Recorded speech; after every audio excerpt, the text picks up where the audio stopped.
Okay, we're speeding. Good job. Double checking focus. Kristen, would you mind doing a clap? Test 1, 2. Oh, wow. In the Rob, frame. Oh. Yeah. Clap. There it is. Sorry for being lost. Hey, the lights came on. I like And it, right? video 1, 2, 3, 4, 5. Clap? I'm sorry. Would you want to count 2 to 5?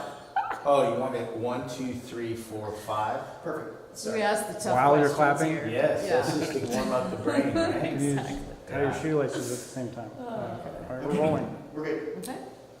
So tell me a little bit about New Life and how it all got started.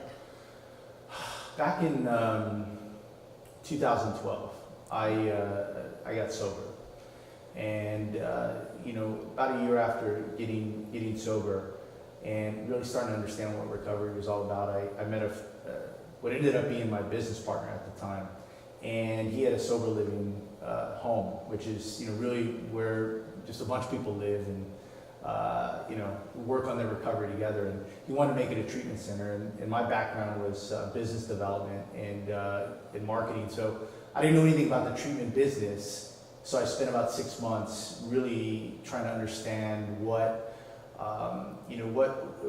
the treatment and recovery business was all about. And during that time, I really got engulfed in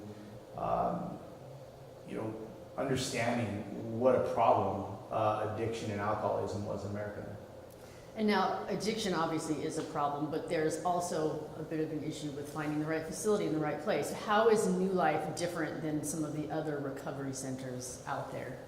Well, yeah, the right spot, finding the right treatment center to go to is just incredibly daunting for a lot of people. There's so many factors. Whether the treatment center is right for your particular issue. We deal with a lot of dual diagnosis, which just simply means I not only suffer from a substance use disorder, but perhaps I have depression issues or anxiety issues or PTSD, and so finding a facility that is set and properly accustomed to working with your particular issue is critical. And there's so much noise out there right now. There's so many bad players, bad actors in this industry, and that continues to change and grow. And what we did with New Life is we stepped back and we really examined what was working and what wasn't working, in addiction treatment, because we were seeing people in and out like a revolving door, literally 10, 15, 20 treatment centers, for 22-year-old kids.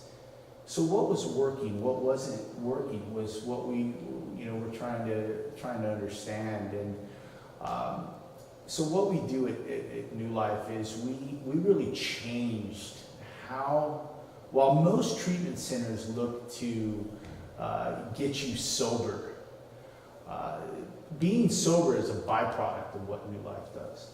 We're not looking to restore you to where you were before you started using, because you obviously started using for a reason, right? I mean, your life wasn't working. You had trauma or whatever your issue might be, or the addict's issue might be. They obviously needed substances to get by. So we're looking to just completely transform and inspire someone to become a person that they weren't before, right? To understand that their life has so much to offer if they live it a different way. And I'm certain that so many addicts hear that, and that life is exciting to them. It's something that they want, but it's also a little bit intimidating. What is it like for someone to take that first step? And what do you see with a lot of your clients that come in, sort of their biggest concerns about truly going through this process? They just don't, they just have no idea how to live. Everyone that they've grown up with, everyone that they work with, everyone that they're currently friends with, typically all have issues with substance abuse, right? Addiction, alcoholism, particularly in the young adults, 18 to 24, 25. That's just all that they know. So they come in and they don't understand the severity a lot of times or the impact of what they're doing to their life. And so what we try to do is not only, our first step is to really get them, their body feeling well and their head clear so that they can start to embrace the tools that we're going to show them, right? Because when unless they are feeling okay, unless they're thinking clearly, it's a Sharpie. Yeah. Sure. Unless they're feeling from there. Sorry. Yeah, unless they're feeling good, they're not going to be receptive. And what we want to do is we want to actually show them, how they can live, not just life. Like their life isn't over, right? Life is not over. But when I got sober, for example, I didn't know what to expect. I didn't know, what sobriety or recovery was all about. I didn't know anybody that was, in treatment. I didn't know anybody that went to meetings or AA or NA, and so I kind of did it on my own. I kind of, I went and listened, and I sat, and I was angry, and I was upset, and I was just, my life was over. How was I going to have fun again? How was I going to watch a game again? How was I going to go on vacation again? How was I going to have a holiday again? Any of that. It was just daunting. And so, but what I did is I sat and I learned and I watched and I observed. And over time, I started to understand that there's a different way to live. And what we try to get people to know is that there are people that don't drink or use and that have incredible lives. They just don't know them yet. Now, is there a turnkey solution and, is this a one-size-fits-all program, or do you personalize treatment for the individual? Yes, great question, Kristen. We're an individualized program. While everyone has the same basic underlying issues, they're obviously come to us for a reason, right? Or they've been forced to come to us for a reason. Something in their life isn't working, right? They're drinking or they're using has affected, their life. They've lost job. They've been kicked out of their house. They've lost their, husband, wife, whatever it might be. So something's not working. But everyone's different. I mean, we see people here from, manual labor, blue collar jobs, all the way up to the highest paying executive jobs, to billionaires, to people in the media, to actors, to musicians. There is no face to addiction, right? But yet we're all different and we have different issues. Our road and our path to new life is different.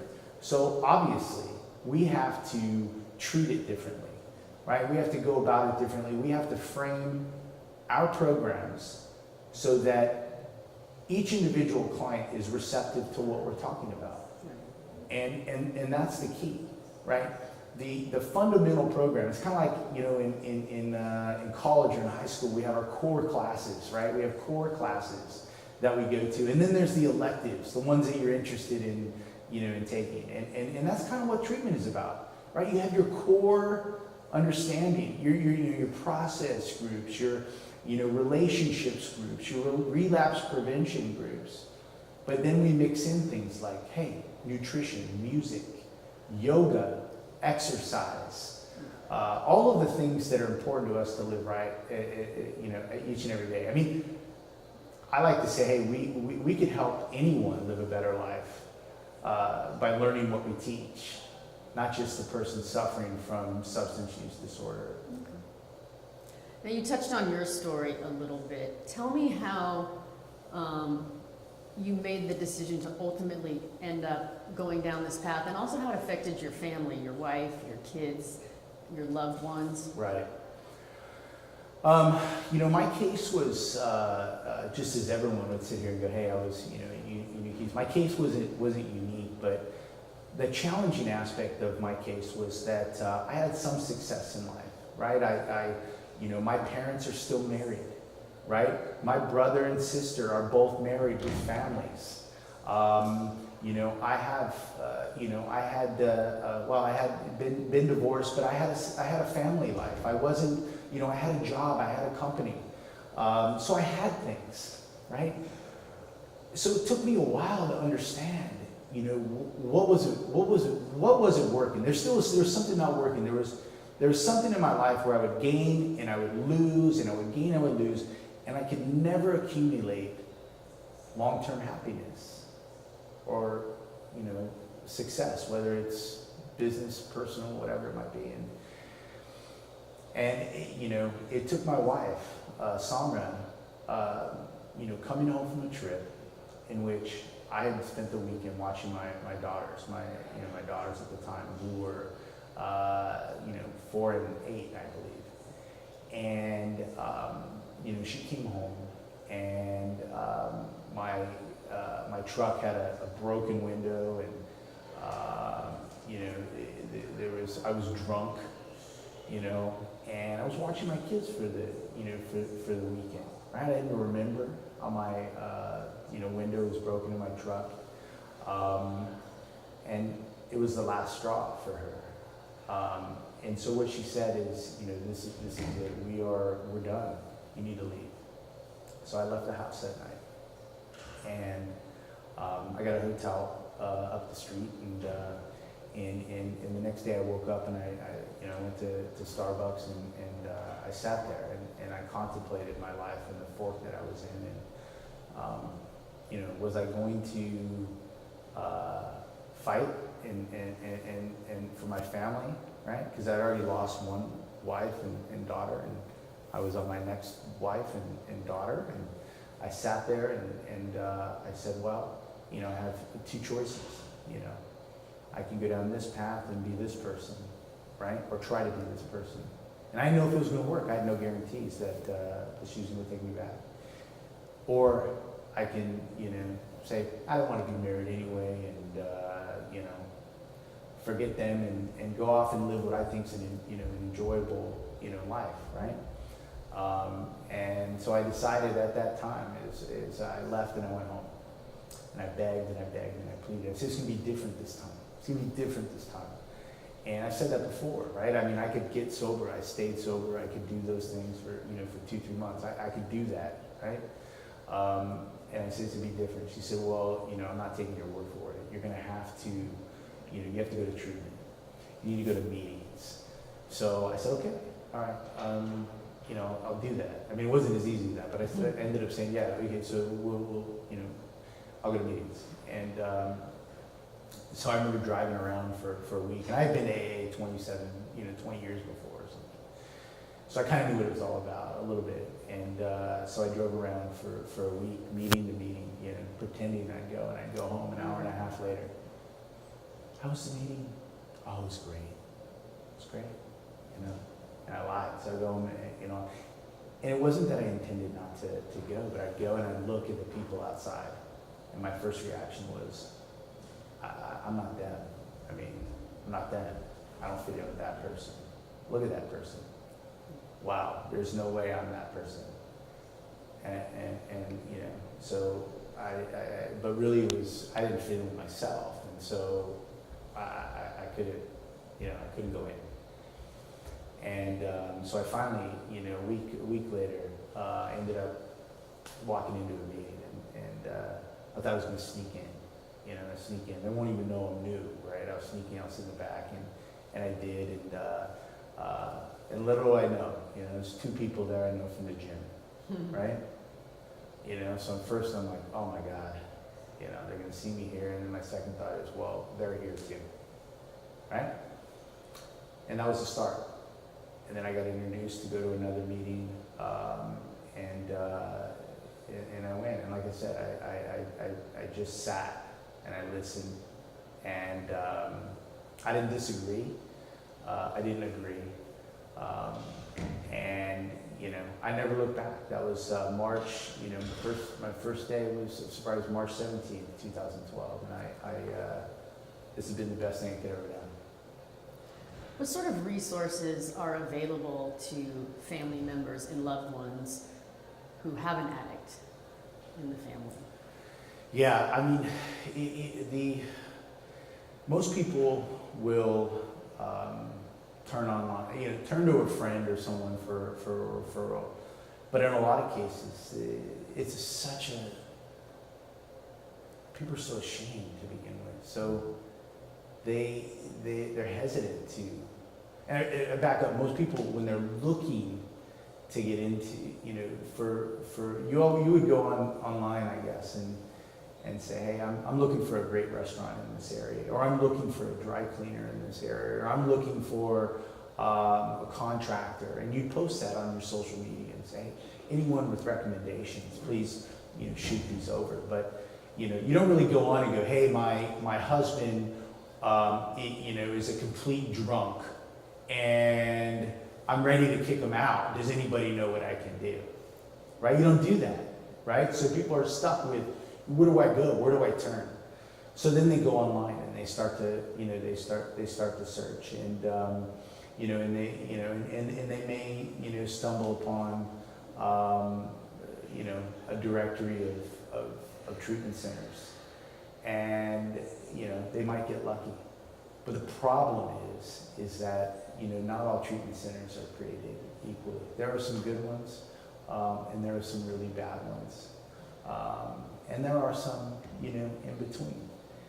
And so it really is a problem, Chris, and it's very difficult to understand and determine, what's the right treatment center for you. Okay. I'm going to ask you some questions about the specific packages. And if you could answer almost in a, just kind of like not a sales pitch, but more of just kind of quick and precise, almost speaking in a soundbite format. Packages like, so I'm going to cut through, so Yeah. I just want to button up some of the responses. Yeah. So the first one would be like, walk me through a day in the life of what, a person that checked into New Life experiences. Right. So like the first day or the 10th day? Or Just like, let's just say, so somebody has, made the phone call, they've decided, I'm going to go into treatment, Yeah. they show up. Yeah. Are they greeted by one person? Are they greeted by Yeah. the person they talk to on the phone? Is there a Great. group? Yeah. What is All the right. first day like? Yeah. Okay. First step. Okay. And so that essentially, please Yeah. tell me. For anyone that's, hesitant to come and actually, ask for help, tell me a little bit about what they can expect when they first come here. Sure, absolutely. Our number one goal is to make people feel comfortable. So they come in, they're going to see the same person they talk to on the phone when they call. Usually that's our director, of admissions. So they're going to see that director of admissions, and they're also typically going to meet with one of our lead therapists, just to make that introduction and to make them feel at home. They're going to see our nurse and make sure that that they're comfortable, that they feel well. They're going to be then given a tour of our facility and introduced to every one of our staff that are there to help them. And then they're going to be shown to where their room is going to be. And we do this in a very, very homey way. We're family here. Now, how many rooms do you have on site here? We have 6 rooms here, all very, very large. Each room has 2 beds. We do offer single rooms, single occupancy rooms for those that need that. Tell me a little bit about the team and the staff that you put in place. Everyone has to work together for one end goal. Right. So how do you go about finding the right staff members and making sure that everyone is taken care of? Yeah, the team and the culture is everything. And what I wanted was a team of very empathetic, talented people that understand who our clients are, right? That understand what addiction is. So, we have a blend of very experienced clinicians, along with people that are there with our patients, our clients on at a 24-hour basis that have been through addiction themselves, and maybe they've been, clean and sober for, a year, or, just over a year. So they understand that first day. They understand that moment. It's fresh.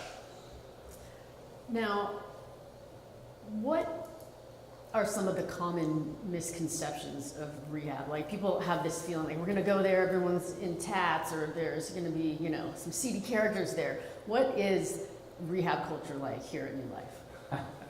That's a good question.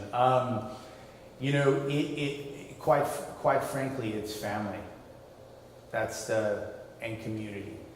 That's the number one thing that we strive for, is that from the moment you walk in, you feel safe, and you feel in an environment in which you found your tribe. And we have fun. We do very serious work, but we have fun, fun doing it. We have all kinds of people. We have 18-year-old kids that are struggling with heroin and meth. We have 60-year-old professional women that drink 4 bottles of wine a day, right? So we have everyone in between. But it's interesting. I saw a photo one time online, and this is so true. And it had this very, very hard-looking guy with piercings and tattoos on his neck. Just someone you would say, hey, that's a prototypical or stereotypical addict. And right next to him, you had a guy giving him a hug, and he's in a Christmas sweater, right? And just looks like, Opie Taylor, or I know it's probably too young. It just looks like everyday, American kid. And they were, the kid in the Christmas sweater was in the other guy's wedding at his best man. They couldn't be more different, but they couldn't be more connected because they met and went through treatment together. That's what we're all about. Which do you think is more challenging, the physical aspect of, detoxing, or the mental and emotional portion that comes along with it? Oh, wow. The physical is just pain, and that goes away, right? And we help you with that, with, medications and medication-assisted detox. And so, we can help with that pain. It's absolutely, without a doubt, the mental aspect. I mean, addiction is a disease of the mind. It's a brain disease. It's and for some it's more painful than for others. But absolutely, we go after that mental aspect of addiction, and we try to retrain the mind. We're going to ask that question one more time. This one's just a little bit low. So we're going to go back. We're still rolling. On that question. Okay. Yeah, keep it rolling. You guys are doing great. Well, I don't even remember how I asked the first question. What's more painful, The physical or part, the right? The mental? physical, or yeah.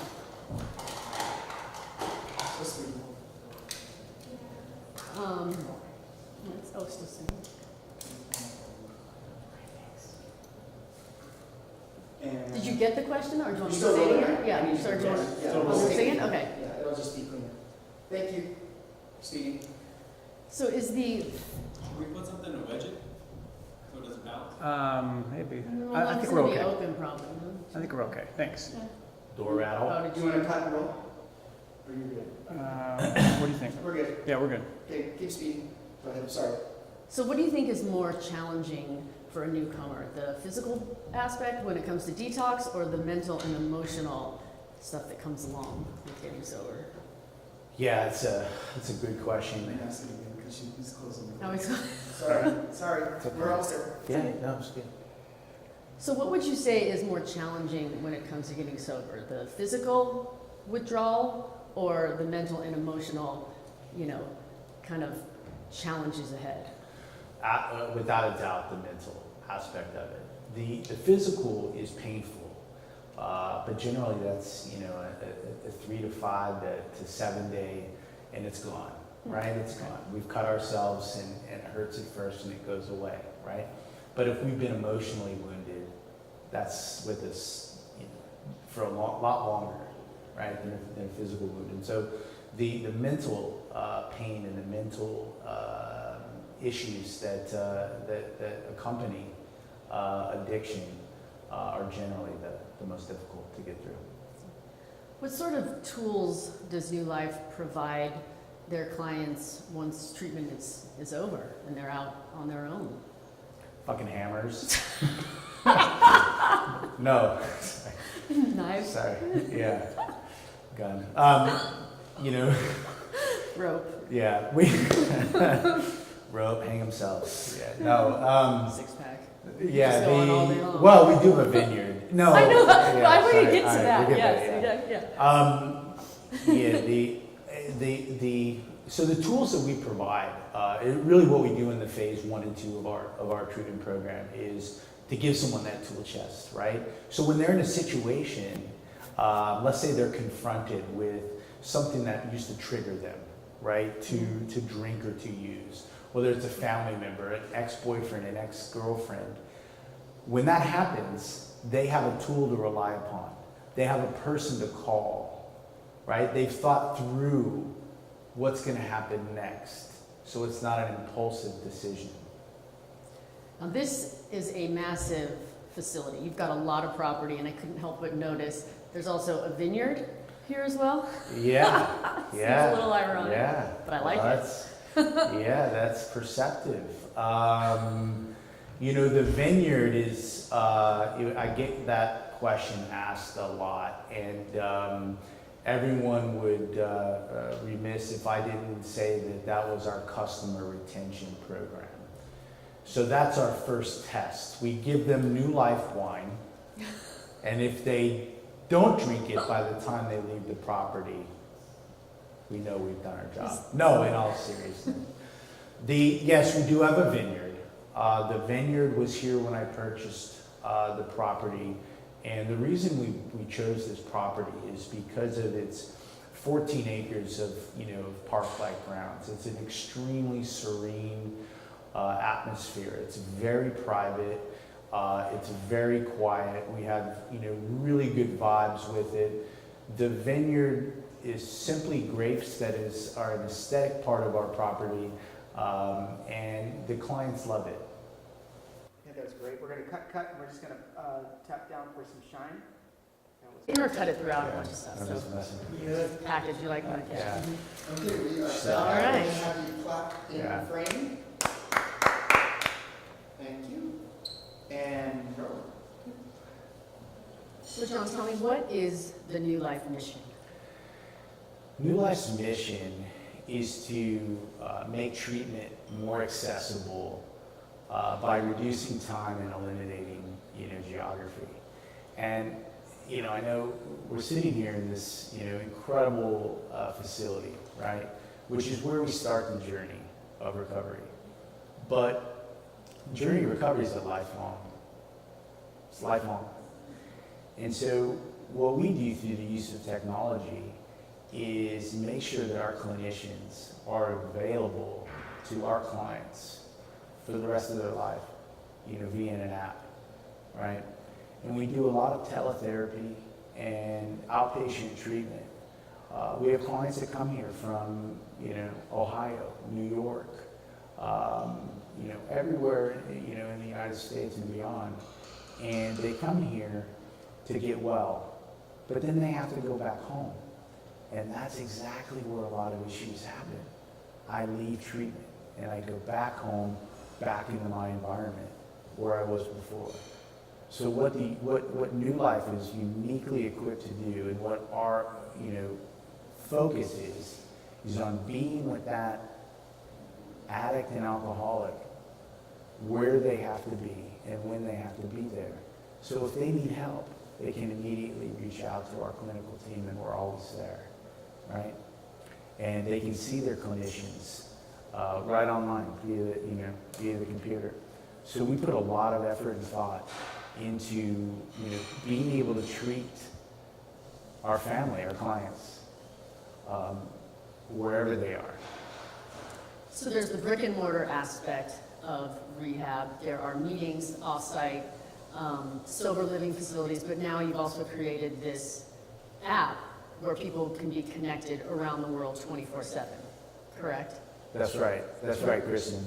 Yeah, the app, I really didn't get into my, background is right now, we can talk about it more, but I come from the technology space, and when I got into recovery and when I got sober, and I realized and started a new life, I realized that's my mission in life. Like, that's what everything I've done in life is meant has led up to, right? Why I've had successes, why I've had failures, why I've made mistakes. Everything was training me to be where I'm at right now, today. And so my experience in technology, there had to be a reason for that. So I thought about it, and I said, well, what can I do with my technology experience and bring that into, such a world where it's, it's personal, it's me, it's you, we're talking, we're healing, and it was, well, why can't we extend these four walls and eliminate geography as an impediment for people getting quality treatment, right? They're doing it in other areas and in other fields. Why can't we do it more effectively in addiction treatment? And so that's what we're doing. And yeah, we use, right in the palm of your hands, you can reach out and touch base with your therapist. We have a panic button there, in case you're in trouble. Who's pressing it now?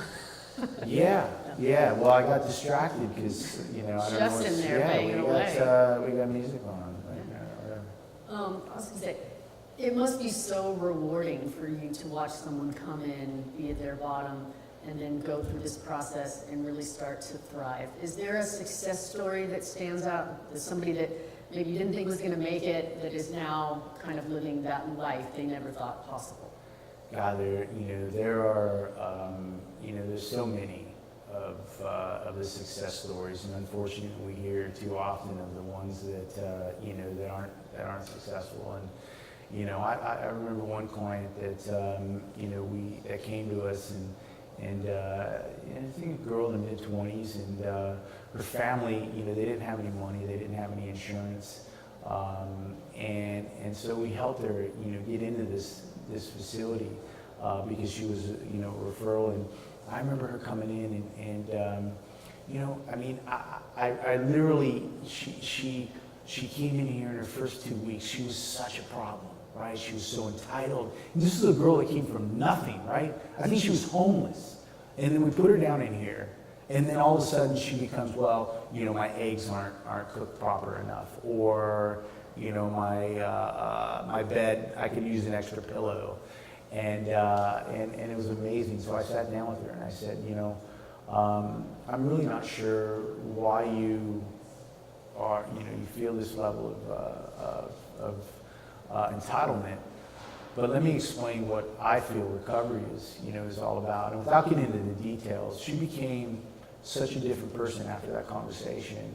And she's gone on to have a family of her own, have a successful career of her own. We've had many other ones where people have, literally come in here with nothing and walk out in 90 days a new person with friends, family on their side, jobs ready to go. And that's why we do. I mean, my most gratifying thing, I get calls from family members and say, you gave me my wife back. My husband, my father, brother, sister, you name it. You gave me this person back. And it's incredible. It's incredible. That's fantastic. It seems right now it's very newsworthy to speak of addiction with what's going on with the opiate epidemic. I mean, we're talking people that would not necessarily ever be exposed to these kind of drugs now have access to it, where it's a huge, huge problem. Tell me a little bit about the folks that are coming in that are basically, addicted to the pain meds and the pills and, Right. the stuff that the doctors are prescribing to them like it's candy. Yeah. Well, it is absolutely unprecedented where we find ourselves. I mean, it's an absolute epidemic, and statistics all over the place. But the most alarming is that during our conversation here, you've probably had 6 people die of an overdose, 1 every 10 minutes. Okay, more than car accidents, more than gunshots. More than any other way people die, and most of them are young adults, right? And it's because heroin, I just use that as an example, there's so many reasons, but these kids go out there and it's so easy. Like when I was younger, it was, you were a hard drug user using cocaine, right? That was, and alcohol. We'd stand out of liquor stores and get alcohol. Now I can get drugs that are meant to tranquilize elephants delivered to my house. And they just don't understand. You're 16, 17. You can't fathom that you're indestructible at that age. You can't fathom that something that I can just put in my body is going to put me to sleep and I'm not going to wake up. That's what we're dealing with. On top of what you said, the addictions, we have so many people that come in here and go, I got into a car accident, or I broke my leg, or I hurt my back, and so I started taking, these drugs. I started taking Vicodin, or I started taking Oxycontin, or Oxycodone, or Percocets, or Somas, or whatever they might be. Any of these painkillers that we so easily, throw out there. And then that just starts. Then they begin using that as their crutch, and they become a chronic user. And then when they can't get that, it's easier to get heroin than it is Vicodin. Right? So I know, it's crazy. And the problem is that people come into treatment centers like this, and they get sober for that 30 days, but they don't use the tools, right? And they go out and something happens. And they try to use that same dose, or they buy some, hey, I took the same amount, and you don't get 2 shots. I've had, as much as those success stories, I've had moms call me that have found their children,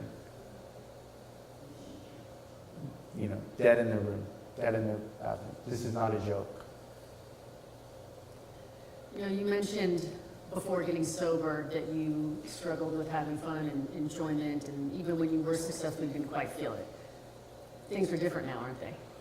Well, I think, I felt like such a big fake from the inside out. The way I describe it is that there's this big hole right through the middle of me, and because on the surface, you probably wouldn't know that I had I was an alcoholic. Right? You probably would look at me and go, hey, he's healthy, and he gets up and he goes to work every day. But it wasn't the case, because inside I was just a mess, right? I felt like a big fake. And what recovery and sobriety has given me is that I took it all down to the foundation. I got everything I've done in my life out, and I said, from this day on, it's just easier to be honest, and it's just easier to be, sober.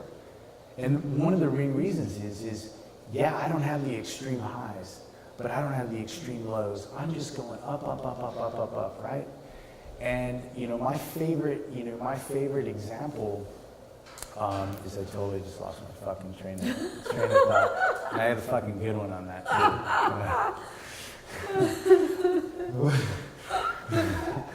Yeah. Your favorite example is just forgotten. Yeah. Steve's out of here. Steve's like, F this noise, I'm gone. Yeah, I made him feel bad for that pocket full of somas he's got. What is my favorite fucking example? I just totally We're almost fucking. done with this with you guys here. That's so fun. Oh my god. Oh, yeah. Maybe I'll come back to you. All right. We'll do a few more, and then we've got great stuff here. Can I just say, I loved how the factor, I'm just being honest, I'm being true. I felt like a phony. I don't have these super lows, I don't have these highs, I just feel like I'm on a trajectory. That's what I thought you were going. Yeah. But that's Yeah, just trying to yeah, give you a little Yeah, a little free back. Yeah, so let's go with, with that. Yeah. So, I just have these, I just am consistent. And I'm consistently improving. It doesn't mean I'm perfect because, to be honest, you still make mistakes. Life is still, there. You still have situations that are wrong. It's life. But that's what we understand. We accept life on life's terms. I understand. I don't have to be perfect, right? I can just be me, and that's okay, right? So it's okay. Things work out. but you know what the biggest thing is? There is no face to addiction, right? And there's no face to what I found out, and it is what I found out in this business, and again, I can't say from whom or why. I have had people in here that we all look up to, that we all see on TV, that we all, read about, that come in and that are extremely insecure, anxious, depressed, scared. So what I figured out is we all suffer from that. We all do. The most confident person in the world on the outside. This is the big thing to remember is we judge ourselves by what's on the inside and others on what's on the outside. And that's a big, big problem. What are you grateful for today? Oh, well, so many things. My family, my daughters, I now know that, yes, one day at a time, that I'm always can have the opportunity to set good examples, to break that chain of alcoholism and to always be available. My older one's getting 13. She's going to be driving and going to parties and other things soon. And yeah, that scares the shit out of me, right? And but I know that I'm available 24/7. That I can get in the car. That I can go pick her up. That I can go get her. That I can answer that phone. And that I'm going to be in the right frame of mind to deal with it. And that goes for everyone. A friend. Right? A family. Someone I don't know, which happens, a lot. That to me, is super powerful. To always be available, to always be there, is just a power beyond anything I could ever understand. I'm grateful to have been shown that.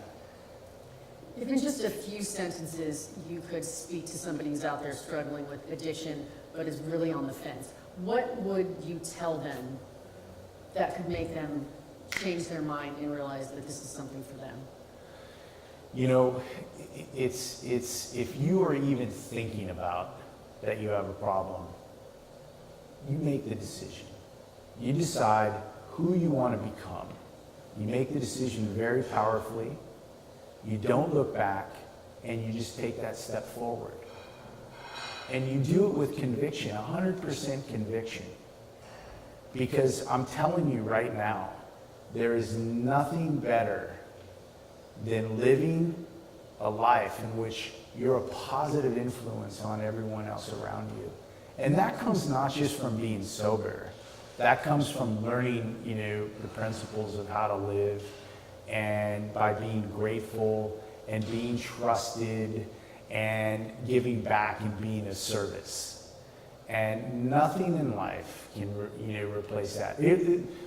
One of my other favorite phrases is that as our addiction and alcoholism moves on, we're making bad bets. We're trading time. So when we first started drinking or using, maybe we had an hour of good time, 2 hours of good time. Then it becomes 30 minutes, then 15 minutes, then 5. And then 1, and then all of a sudden, I'm just drinking or using to stay upright. And that's no way to live. Addiction isn't a problem without a solution, thankfully. Without a doubt. And if you were a cancer, if you were diagnosed with life-threatening cancer, And unfortunately, with that disease, you don't have a cure, right? We don't have a cure in addiction, but I can tell you how you can live a long, successful, happy life if you just do one thing, right? Yeah. And the problem is that without the right tools and most importantly, the right people and support, people don't learn what that one thing is.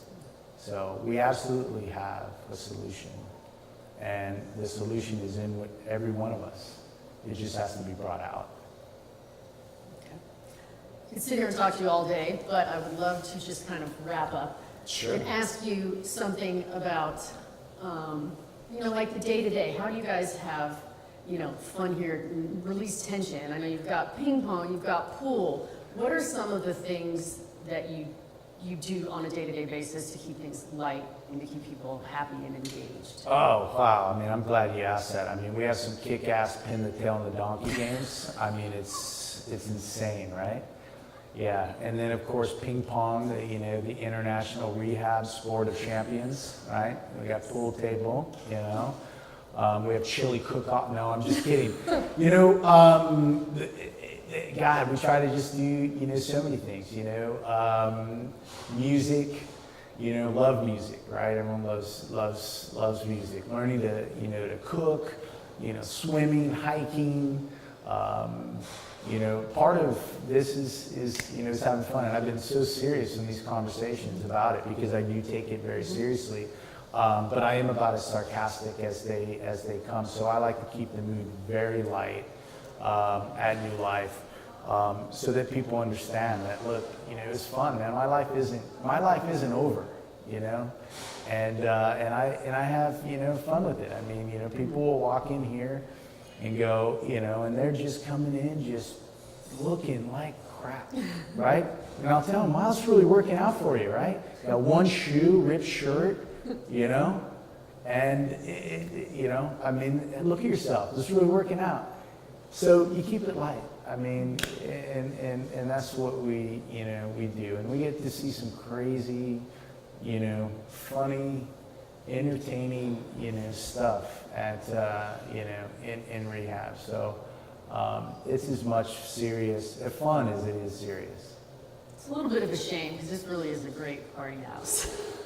Well, let me tell you, I often say I would love to be able to have this house and be able to party too, but it'd probably be burned down right away if I was drinking or using right now.